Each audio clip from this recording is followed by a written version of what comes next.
But I would start with our social safety net because, as we said, in America, you have a lot of freedom. Everything it's very deregulated and stuff like this.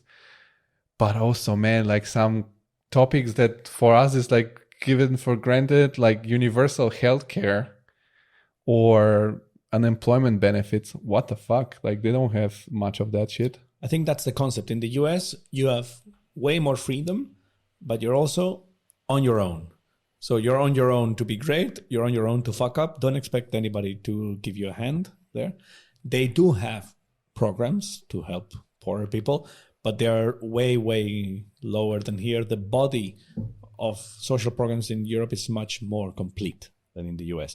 There's a security here that if I lose my job for some time, several months, I'm going to get some form of money. I'm not going to be able to make a lot of money, but I will be able to pay the rent, not end up on the street, and get back on your feet. Exactly. But you know what? I've been a lot into critical thinking philosophy lately. And freedom, it's like a coin. On one side, you have freedom. Do you know what you have on the other side of that coin? Responsibility. Mm-hmm. So you're free only when you're responsible. Like, let's take an example with kids.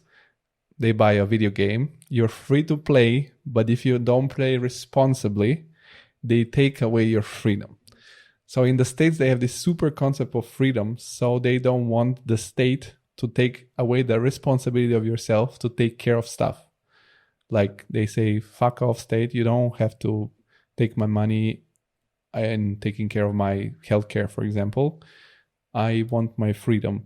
But this sometimes has had a lack of responsibility, in my opinion, because when you completely deregulate something, of course, there will be a situation in which there is no responsibility. So the whole system in there, it's crazy expensive for you. And let's break some sort of myths that I think Americans have of European healthcare. Of course, it varies between countries. I don't know, probably there are some difference between Germany and Spain. But first of all, universal healthcare means that now we go to work, me and you work, and each month we pay a shit ton of money for healthcare, like a big chunk. It's like 20% of the salary. Yeah, a chunk of my salary goes away for that. It's like, I don't know, it's a big amount of money. And what I've heard a lot on other American podcasts where they discuss about this stuff is that here healthcare sucks.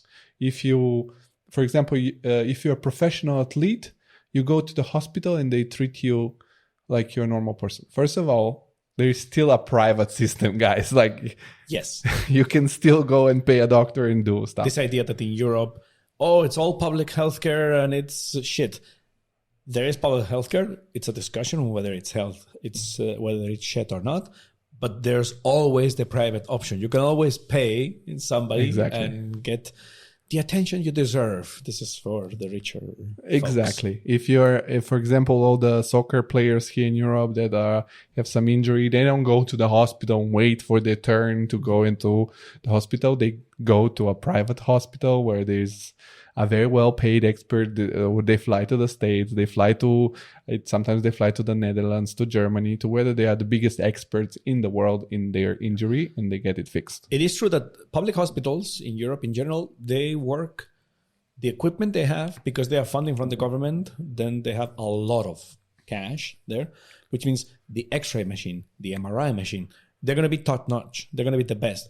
Whereas the guy with a private clinic, even if he's a very successful guy, let's say he's treating the football players, soccer for the US, you're wrong. That guy has to buy his own machines. He's going to have them. They're going to be good. But the state one, because he gets funding from the state, it's going to be epic, the machine that they're going to have. It's very good. The thing, EU, healthcare in the EU. One mistake is to think that every country in the EU has the same healthcare system. It doesn't. There's mainly two systems.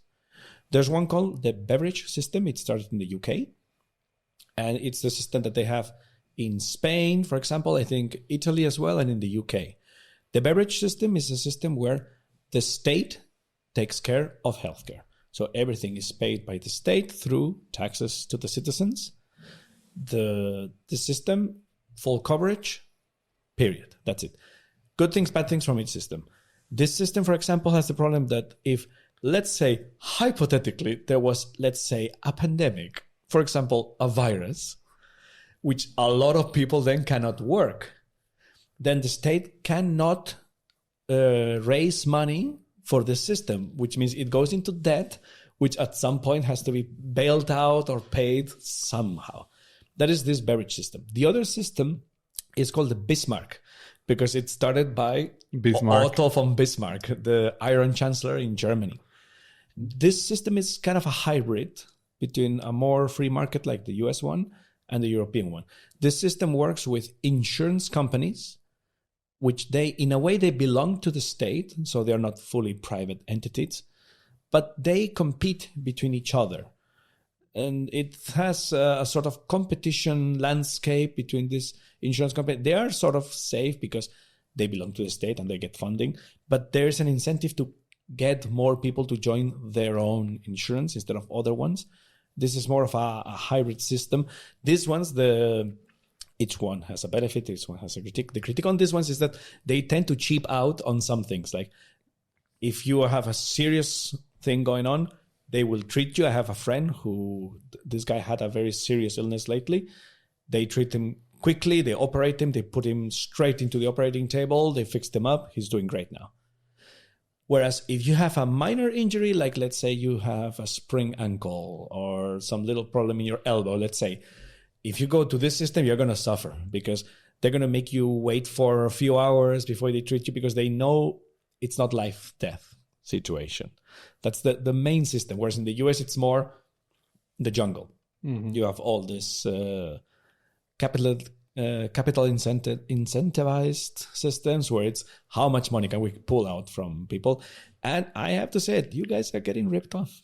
Yeah, and also one thing about this, because we both kind of experienced both systems, because I grew up in Italy and Spain, now we're both in Germany. The doctors for these minor things have to offer you the cheapest thing by law, because as we said, these things, your insurance company, it's hybrid. But I've learned that if you tell the doctor, hey, listen, doc, by the way, do you have something that it's more quality, but more expensive? If you ask for it, the doctor can offer you that. And then your insurance company pays the regular price of the cheap version and you pay the difference. For example, let's say you go to the dentist. The dentist also is a shady area because certain things are covered. But your doctor tells you, okay, your insurance company standard-wise will cover this. We have this other shit that it's more expensive, but you need to pay more. And then you can decide. The great thing is that if you're rich, you can get the best. And if you're not that rich, you can still get fixed. And instead of like entering in a big debt, because in the US, it's not true. This is also a European myth that they will let you die on the street, blah, blah, blah. They're not going to let you die on the street, of course, but then you get the bill and then maybe you have to have a mortgage for something. 10 years of debt for fixing a kidney or something. Yeah, so it's crazy shit. In Germany, there are also completely private companies, which you pay a little more, although because the amount you pay to the insurance is a percentage of your salary. So the more you earn, the more you pay. At some point, if you earn a lot of money, going to the private thing, it's worth it because it becomes less than the statal one. In the end, if you have a lot of cash, the US system would be better for you. But it wouldn't matter. In our society, it's kind of unfair that, okay, only the people who have a lot of cash get amazing treatment. We have in a society a system that has to work for everybody, or as much as possible for everybody. You're never going to cover the whole planet, the whole society, but as much as possible. I think in that sense, the European covers more people. More people are under the umbrella of this safety net in the healthcare. And I think, though, that if more people are covered, for the whole society and the whole community is better.